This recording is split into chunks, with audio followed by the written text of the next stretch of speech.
और राजस्व विभाग के संसदीय सचिव अनिल ठक्कर ने गांव कुराड़ इब्राहिम में श्रीनाथ सेवा समिति के कार्यालय का रिबन काटकर उद्घाटन किया। इस अवसर पर समिति के प्रधान रमेश कुमार, उप प्रधान सुनील, सचिव राजेश और गांव के प्रधान सहित दर्जनों ग्रामीणों ने फूलमालाओं से अनिल ठक्कर का स्वागत किया।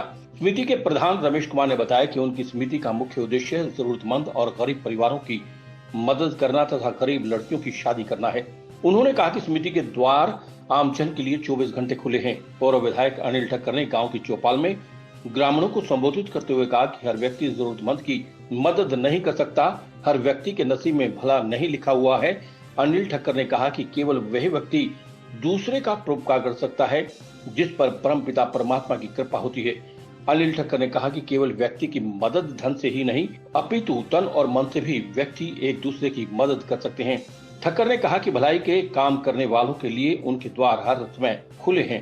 कार्यक्रम के बाद ग्रामीणों को भंडारा वितरित किया गया।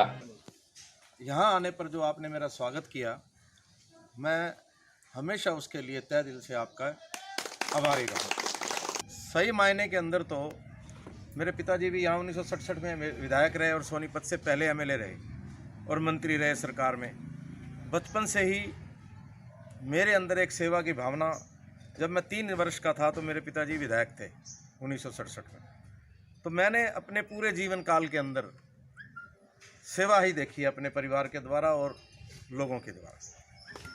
सेवा सही मायने में सेवा ये नहीं होती कि हम किसी की पैसे से मदद कर दें तो वो सेवा है।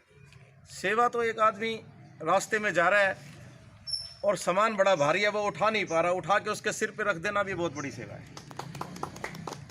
सेवा का अर्थ केवल आर्थिक रूप से नहीं है, सेवा का अर्थ है शारीरिक रूप से, मानसिक रूप से और आर्थिक रूप से। जैसे जिसका सामर्थ्य हो वैसे सेवा कर दे।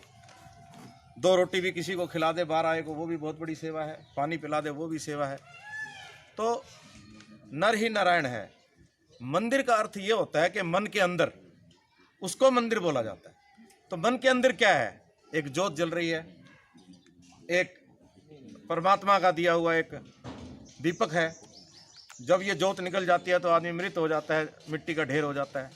तो उस ज्योत को ही, परमात्मा की ज्योत को ही मंदिर कहा जाता है। ये जरूरी नहीं हम रोज मंदिर जाएं, घंटे बजाएं और सेवा करें, ऐसा नहीं।